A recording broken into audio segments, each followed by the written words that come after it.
사회를 이루는 섭리와 섭리법을 시작하겠습니다. 마지막으로 자본의 팽창과 수축의 의미를 살펴보겠다. 투입되는 자본의 증가는 투입되는 작업수단의 양과 사용하는 인간의 활동의 양을 증가시킨다. 그렇죠. 투자를 하면 작업수단만 구매하는 게 아니죠. 인간의 활동을 필요로 하니까 지급이 만들어지는 거죠. 투입되는 인간의 활동의 양이 증가한다는 말은 투입되는 인원수가 많아짐을 가리킨다. 그래요. 투입되는 자본의 감소는 투입되는 작업수단의 양과 사용하는 인간의 활동의 양을 감소시킨다. 투입되는 인간의 활동의 양이 감소한다는 말은 투입되는 인원수가 적어짐을 가리킨다. 그렇죠. 단적인 예로 사례도 많죠. 그래요. 최근에 본 베네수엘라 있잖아요. 자본이 위축되니까 어떻게 되나요? 사람들이 가난해지고 굶어 죽고 이러니까 탈출하죠. 그리고 사회 전체적으로 보면 전체적으로 봐도 자본의 수축과 팽창은 굉장히 어떤 큰 의미를 지니는 거죠.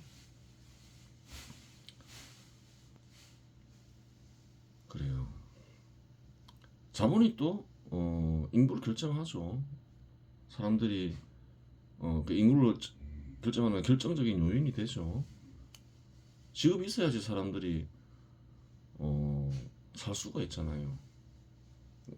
인구가 많은 곳에는 당연히 직업이 많겠죠. 착각을 하면 안 되는 거예요. 순서가 뒤바뀌면 안 된다는 거죠. 인구가 많다 해서 직업이 많은 건 아니라는 거예요. 그래요. 한국에서는 저출산 때문에 문제가 되는데 저출산이 문제가 되는 곳에서는 자본의 팽창 정책을 써야 되는 거죠. 그래야 인구가 늘어나는 거예요.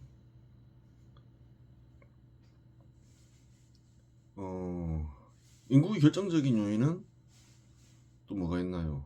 소득과 비용의 관계가 있겠죠. 사람이 여유로우면 비용이 적고 소득이 많다. 그러면 여유로우면 자식을 부양하기가 쉬워지니까 그것도 결정적인 요인이 되는 거죠. 현 시대의 그래요.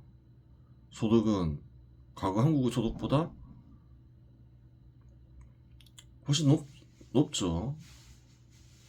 그럼에도 불구하고 과거에는 출산율이 뭐 서너 명 됐는데 지금은 한 명도 채 안 된다. 그런 소득이 증가하는 속도보다 비용이 증가하는 속도가 빨라서 그런 거죠. 그래요. 뭐 다른 요인이 있을 수도 있죠. 여성들이 뭐 삶의 질을 위해서 애를 안 낳으려 한다. 그런 경향이 있다.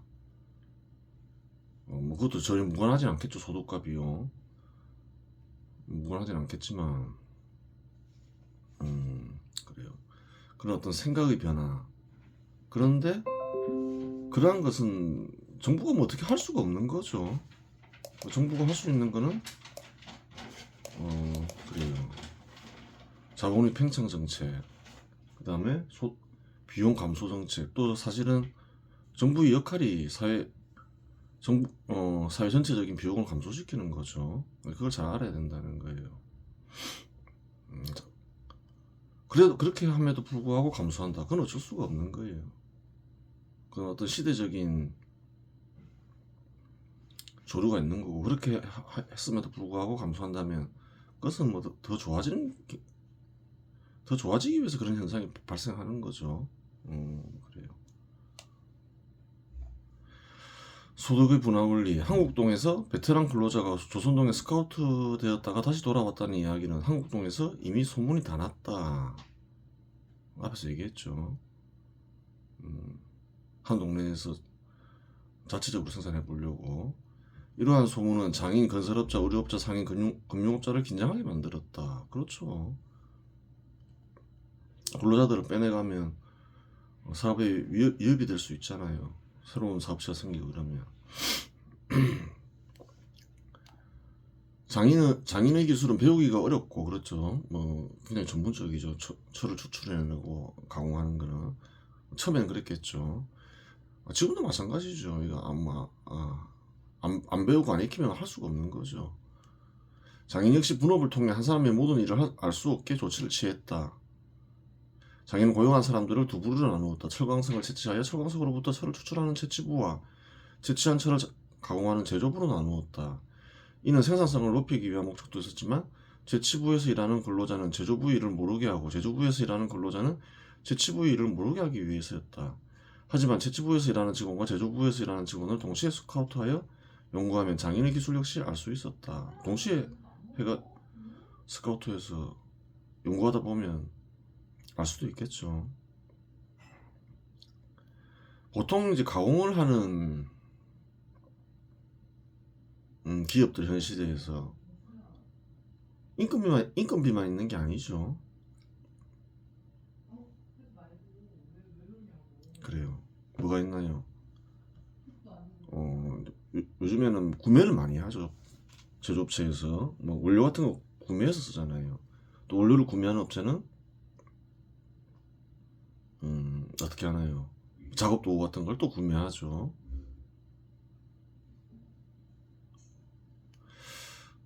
그래요. 그런데 여기는 어떤가요? 아직 뭐 이렇게 분업이 일어난 곳은 아니죠. 분업이 일어나기 전에는 한 사람이 다 해야 될 거 아니에요. 한 업체가. 그럼 여기에서는 뭐만 투입되나요? 그 인간만 투입되는 거죠. 인건비만 있는 거죠. 그렇게 되는 거예요. 그러면 어떻게 되나요? 만약에 분업이 일어나면 어떻게 될까요? 채취부와 제조부가 있다지만 현재는 다 분업됐죠. 채취부는 제조부로부터 작업 도구 같은 걸 구매하고 작업 도구는 이제 시간이 지남에 따라서 비용이 되는 거죠. 제조부는 제초부에 뭐 원료 같은 거를 구매하겠죠. 그래요. 그러면 이제 원료를 가공해서 판매하겠죠. 채취한 원료의 가치를 어떻게 하나요? 이전시켜서 팔겠죠. 그렇게 되는 거예요. 한 업체에서 이렇게 해버리면 이해하기가 쉬운데 이제 갈라지면 이해하기 어려워지는 거죠. 그 현 시대는 이제 이해하기 어려워진 거죠. 한없이 분업화됐으니까. 그래도 하나하나 분석해보면 완벽하게 이해하는 게 불가능한 건 아니죠.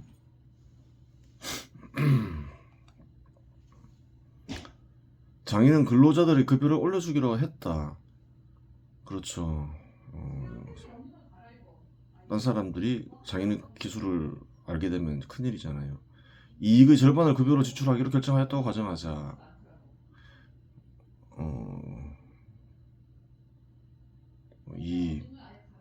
그래요. 비용을 제외한 이익의 인건비를 제외한 이익의 절반. 인건비를 제외한 이익의 절반을 급여로 지출하기로 결정하였다고 가정하자.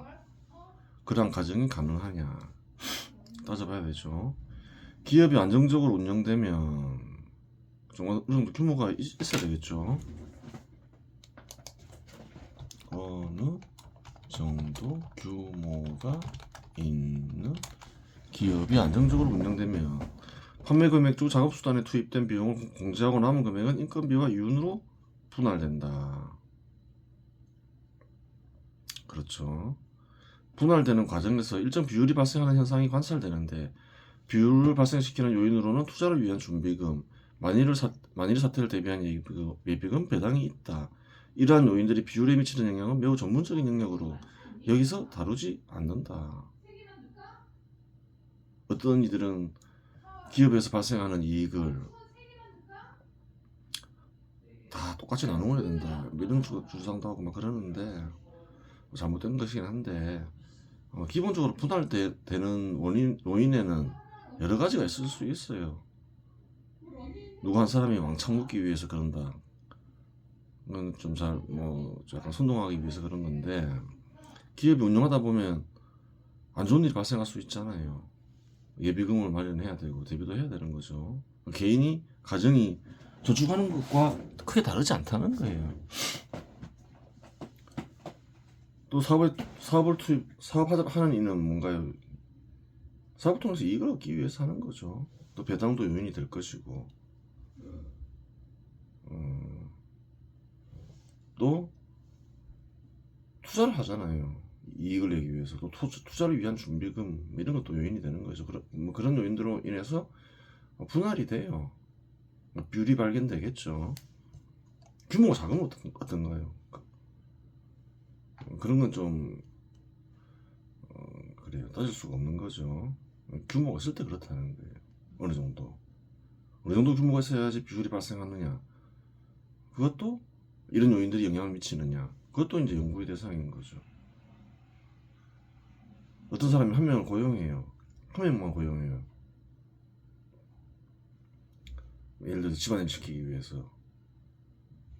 자기 소득의 절반을 그 사람한테 주질 않잖아요. 그런 부분이 있다는 거예요.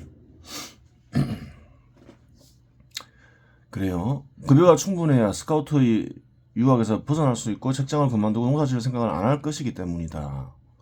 그렇죠. 또 농사 짓다 보면 스카우트 될 수도 있으니 급여를 올려주지 않을 수 없다. 일하다가 힘들면 농사나 짓겠다 이렇게 할 수 있는 거죠. 농부들이 급여를 받죠. 농부 받은 사람이 딴 일 하면 또 농부를 되돌아가기 쉽겠죠. 자기는 5,866kg의 쌀 중 2,933kg의 쌀을 인건비로 지급하게 된다. 절반을 인건비 제외하고 5,866kg을 벌죠. 절반이니까 2,933. 따라서 8명에게 평균 366kg의 쌀을 지급하기로 하였다. 그래요. 이는 평균 300kg의 쌀보다 66kg의 쌀이 더 많다. 그렇죠.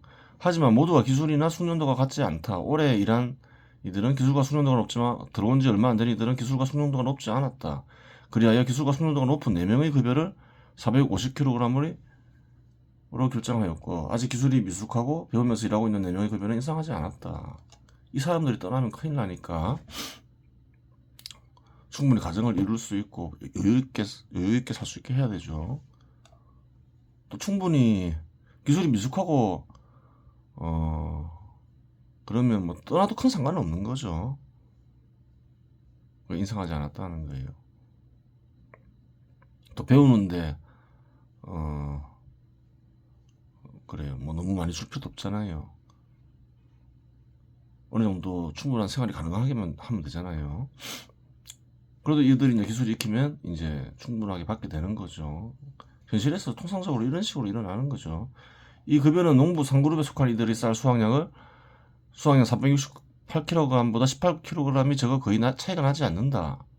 이러한 결정을 하는 이유는 직장을 그만두고 농토를 얻어 농사 지어봐야 농부 3그룹에 속할 테니 농사 지을 생각을 포기하게 하기 위함이었다. 그렇죠. 그래야지 전문적인 기술자들이 안 떠난다는 거예요. 더 사정이 좋아지면 더 올려주겠죠. 대신 장인의 소득은 2,933kg의 쌀로 줄었다. 이전에 3,000kg이 넘었는데, 하지만 장인은 큰 걱정은 하지 않았다. 이제까지 장인의 소득은 감소하지 않고 늘 증가했기 때문에 금방 회복될 것이라고 생각했다. 계속 증가하기만 하면 그렇게 생각하죠. 또 이제 그래요. 근로자가 이직하면 큰일 나니까. 건설업자 역시 근로자들의 급여를 인상할 수 있으면 인상하기로 했다. 이익 중 절반을 급여로 사용하기로 한 것이다. 그래요. 이익을 절반 정도 사용해보자. 속적 업무를 짓는 데에는 기술을 필요로 한다. 설계를 제외하고 모두 분업화하였지만 장인의 우려처럼 여러 사람들을 동시에 스카우트하면 기술 요청은 불가피하다. 이거 마찬가지라는 거예요. 설계라는 것도 오래 일한 사람들은 어떤 형태로 무슨 자세를 썼는지 경험으로 다 아니 유출이 불가능한 기술도 아니다. 장기간 일하면 건물이 어떤 구조를 지니고 있는지 알겠죠. 그럼 자기가 조금만 연구하면 설계를 할 수 있잖아요. 이 세상에 그런 충분히 있는데 처음부터 설계가 있었던 건 아니라는 거예요. 하다 보니까 이제 전문가들이 할 수 있게 정확하게 표현하게 된다는 거예요. 그럼 설계도가 되는 거죠. 또한 주문이 폭주하여 밀려있으니 이익은 증가할 일밖에 없다. 그리하여 과감히 급여를 인상하기로 하였다. 인상한다고 하여 모두 인상한 것은 아니다. 장인과 마찬가지로 기술 습득이 미숙하고 숙련도가 떨어지는 이들의 급여까지 올려줄 수는 없었다. 그렇죠. 큰 역할을 못하는데 배우고 익히는 과정인데 이들은 기술을 익히는 과정에서 힘들거나 적성에 맞지 않으면 직장을 그만둘 수도 있기 때문이다. 그렇죠. 떠나도 별 상관없다고 생각한 거죠. 1년에 건설업자는 17,602kg의 쌀을 소득으로 낸다. 이 중 이익의 절반에 해당되는 8,801kg의 쌀을 급여로 사용하기로 하였다. 그런데 이 수치는 예전에 9,000kg의 쌀보다 작다. 예전에 9,000kg 했죠. 300kg씩 30명에게 줬죠. 1인당 평균 급여는 293kg의 쌀로 오히려 이전보다 7kg의 쌀이 더 적게 된다. 그래서 기술이 없는 15명에게 200kg의 쌀을, 기술이 있는 15명에게 387kg의 쌀을 지급하기로 했다. 이렇게 하면 된다는 거예요. 한쪽은 좀 더 낮게. 그러면서 기술자, 이직해서는 안 되는 기술자들에게 많이 주는 거죠.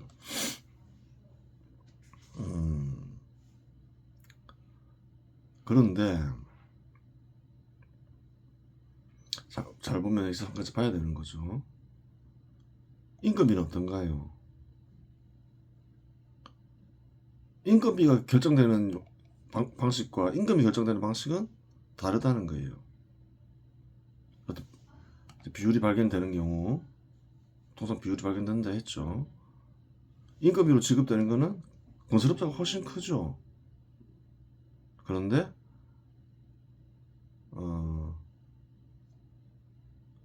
뭔가요? 급여는 훨씬 작죠. 이게 왜 이렇게 되나요? 훨씬 큰데 참여하는 사람 수가 많으니까 그렇죠. 참여하는 근로자 수가 많은 거죠. 그러니까 참여하는 근로자 수가 증가하면 증가할수록 어떻게 되나요? 급여는 작아지고 그 급여 결정 원리죠.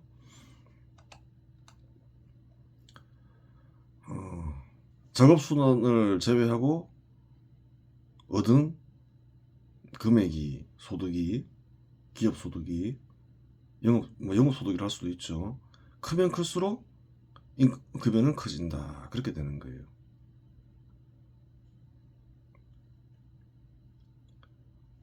두 가지 급여를 결정하는 두 가지 요인이 단번에 발견이 되죠. 두 가지가 핵심인 거죠. 뭐라나요? 근로자의 임금을 결정하는 거는 한국에서는 투쟁해야 된다 하지만 투쟁이 결정하는 게 아니에요. 두 가지인 거죠. 생산성을 높여야 되고 생산성과 다 연관이 돼 있는 거죠. 생산성이 중요한 거예요.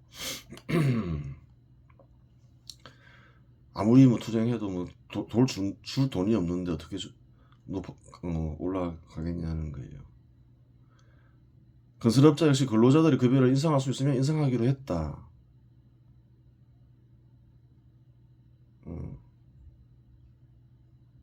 이거 다 했죠. 그 다음에 의료업자, 한국동의 의료업자의 사업에는 큰 변화가 있었다. 경쟁업체인 벼롯이 생산됨으로써 경쟁 상품인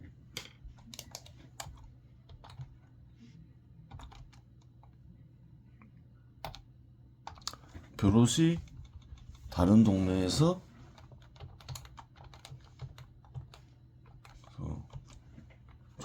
조선동에서 이제 이름이 있으니까 푸른 옷의 생산량 감소는 불가피해졌다. 그렇죠. 의료업자는 이익의 극대화를 위해 푸른 옷 가격을 5kg의 쌀에서 4kg의 쌀로 낮췄다. 계산해보니까 그랬다는 거예요. 의료업자 입장에서는 그렇겠죠. 근데 상인 입장에서는 또 안 그럴 수도 있죠. 또한 8명의 근로자 중 3명의 근로자를 해고해야 했다. 그래야 5,200kg의 쌀을 얻었다. 가정에 따를 경우 이익 중 절반이 2,600kg 쌀을 인건비로 사용하게 되고 한 명당 평균 520kg의 쌀을 얻게 된다. 그래요. 해고된 근로자가 별로서 상장한테 스카우트 될 수 있지만 별 도리가 없었다. 오늘 나누는 거죠. 왜냐면 5,200kg 5명이면 충분하니까 그렇죠. 그래요. 브루노 사장도 최근에 분업을 시도했다. 천 만드는 부서, 천 가공하는 부서, 문양을 연구하고 수놓는 부서로 나누었다. 분업을 시도한 이유에는 생산성을 증가시키기 위한 목적도 있지만 스카우트를 방지하기 위한 목적도 있다. 생산성도 증가시키고 이제 이렇게 되면 옷 전체 만드는 기술을 습득할 수가 없게 되는 거죠. 이렇게 되면 품질도 좋아지겠죠. 천 만드는 기술이 뛰어나지게 되잖아요. 현실 시대에서는 다 분업이 됐죠. 여기서 어떤가요? 장인과 마찬가지로 작업수단 투입 비용이 없는 거죠. 인건비만 있는 거죠. 대부분. 물론 이제 뭐 철로 된 도구가 필요한데 여기서는 언급이 안 됐죠. 이야기 속에서는 여기서는 다 만든다 생각하는 거죠.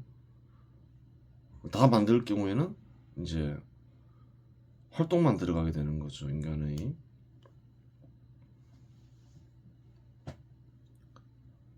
분리되면 어떻게 되나요? 한쪽에서 만든 거는 다른 쪽의 비용이 된다. 그래서 전가된다. 그렇게 되는 거죠.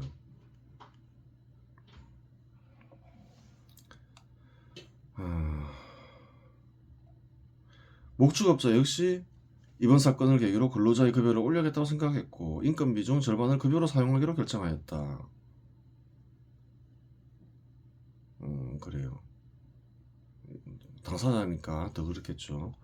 목축업자가 주변 동네에 큰 투자를 하게 되었다고 하여 생산량에 당장 큰 변화가 생기는 것은 아니다. 그래요. 수요자가 일정한다. 당장은 넓은 영토를 얻었다. 할 수 있는 게 여러 가지가 있겠죠. 이전보다 8배나 넓은 토지를 확보하게 됨으로써 생산 능력이 크게 향상되어 수요량이 증가하여도 걱정할 필요가 없게 되었다. 얼마든지 짐승들을 기를 수 있는 공간을 확보했다는 거예요. 또한 보다 다양한 짐승들을 키울 수 있는 공간도 확보되었다. 그럼 다양한 짐승들을 키워서 또 시장에 내볼 수 있겠죠. 그럼 또 수입원이 되는 거죠. 잘 팔리면 닭고기처럼. 아직 돼지고기가 안 나왔잖아요. 그런 것까지 또 일일이 넣을 필요는 없겠죠. 장황해지는 거죠, 이야기가. 그러면 당장 수요량에는 변화가 없다는 가정하에 목축업자의 소득을 구해보자. 목장을 설립하는데 투입된 비용은 항상 발생하는 비용이 아니니 분석해서 제어하겠다. 그렇죠. 그냥 평상시 따져본다는 거예요. 그냥 몇 가지만 따져보면서. 짐승을 생산하는 장소만 바뀌었지 짐승의 생산량에는 변동이 없다.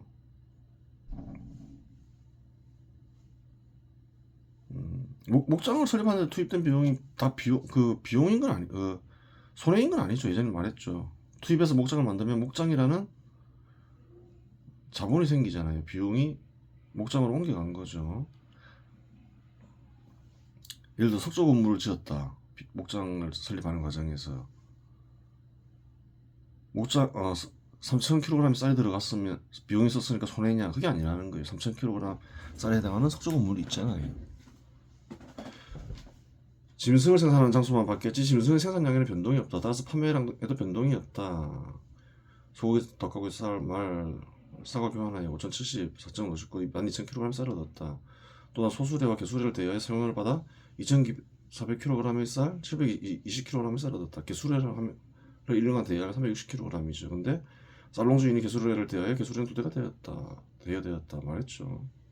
개수레 대여했다고. 쌀을 날라야 되니까 비축해야 되니까. 그래야 총 24,249kg의 쌀을 얻었는데 15개 도살 도구에 투입된 비용이 210kg입니다. 그렇죠. 도살 도구 구매한다 했죠. 그리고 1340kg의 쌀이 상인의 상점을 운영한 비용이 추가로 발생하였다. 그렇죠. 10% 주기로 했죠. 그 비용은 1340kg입니다.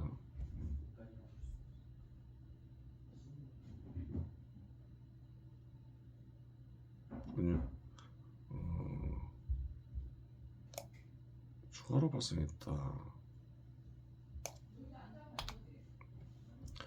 그래야 총 비용은 1550kg의 쌀이 되어 소득은 22,699kg의 쌀이 되었다.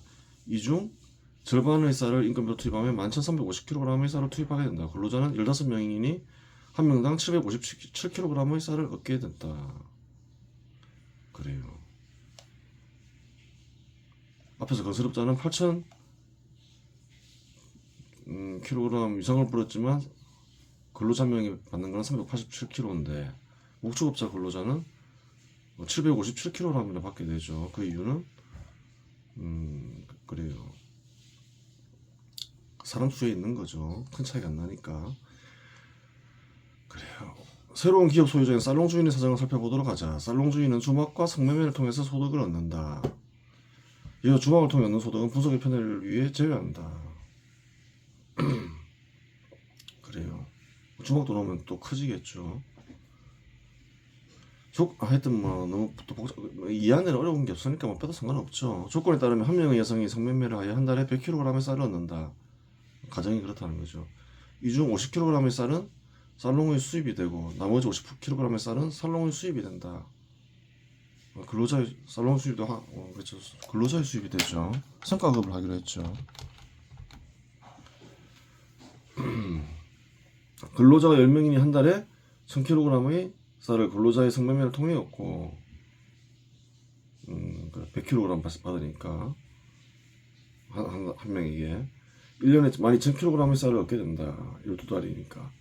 그런데 비용은 6,000kg의 쌀이 나가게 된다. 성과급이니까 그렇죠.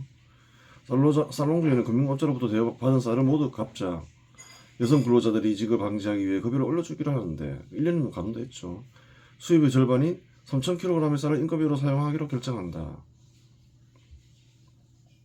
반이니까 3,000kg이죠. 그리하여 근로자 한 명당 300kg의 쌀을 성매매와 무관하게 얻게 되었다. 그전에 200kg을 줬죠.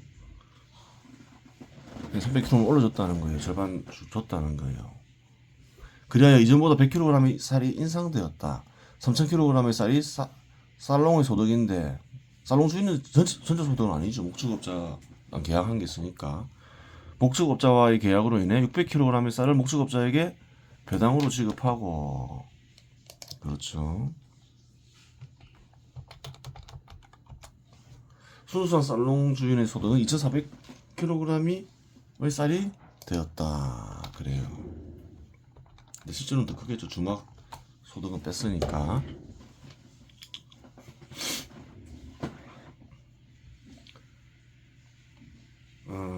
그러면 이제 상인의 사정을 살펴보자. 목축업자인 내 동네의 투자로 인하여 결국 내 동네에서는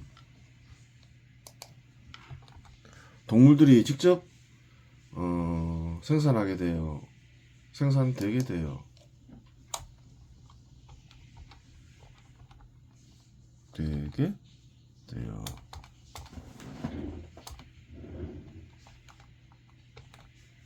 상인의 상점에서 팔리게 되었고 교환하는 쌀의 10%를 상인이 취하기로 목축업자가 합의하였다.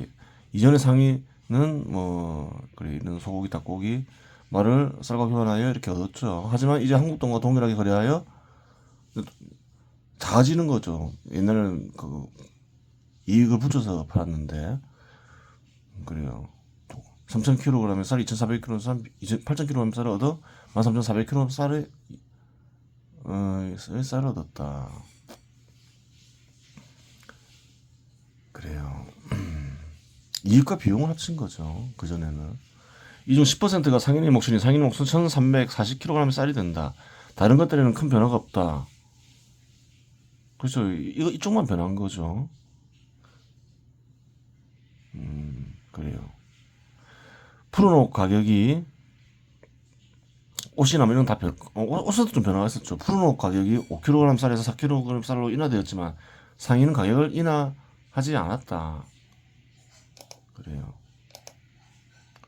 푸른 옷을 소비하는 사람들은 벼옷을 소비하는 사람들과 성향이 다르기 때문에 가격에 영향을 받지 않기 때문이다. 안 왔기 때문이다. 벼옷은 앞에서 얘기했죠. 상품의 종류가 있다고. 필수품. 푸른 옷은 이제 사치품이 되는 거죠. 그래요. 부유한 이들이니까 옷 가격에 큰 영향을 안 받는 이들이니까 소득에. 그래요. 뭐 내릴 필요 없다 이렇게 생각한 거죠. 성공했다 하는 거예요. 그래야 예전에는 2kg의 쌀이 남았지만 이제 3kg의 쌀을 얻게 되었는데 교환하는 옷의 양이 감소하여 이익은 1200kg의 쌀이 되었다. 푸른 옷 판매량이 많이 줄었다는 거예요. 예전에는 한 1700, 800 됐죠. 목축업자와 거래하여 얻은 쌀을 합치면 2540kg의 쌀이 된다. 그래요. 1345 합치는 거죠. 여기에 벼옷을 판매해요. 근데 옷 판매량이 감소한 건 아니죠. 목축 상인이 벼옷을 팔았으니까 2856kg 쌀을 더하여 얻은 2856kg 쌀을 더하면 5360kg 쌀을 얻었다. 더 얻게 됐죠. 예전보다 옷 팔아서 더 많이 얻게 된 거예요. 판매량은 줄지 않았는데 1kg을 더 받게 되니까 푸른 옷에서. 또한 농기구, 주방도구, 건축도구에서 얻는 이익 역시 변동이 없는 관계로 400kg 쌀을 이익으로 얻었으니 모두 합치면 6,956kg 쌀을 얻었다. 그러면 지분투자를 통해서 얻는 이익을 계산해보자. 벼옷을 통해서 얼마 얻었나요? 254kg 얻었죠. 그리고 아까 얘기했지만 목축업자에 투자했죠. 그래서 얻는 배당이 540kg이라는 거예요. 40kg이라는 거예요. 다 계산해보면 되겠죠. 그래 배당까지 모두 합치면 7,136kg 쌀을 얻게 된다. 여기서 수레 대여로 960kg 쌀을 빼면 6,176kg 쌀이 남는다. 그런데 고용된 직원이 6명이다.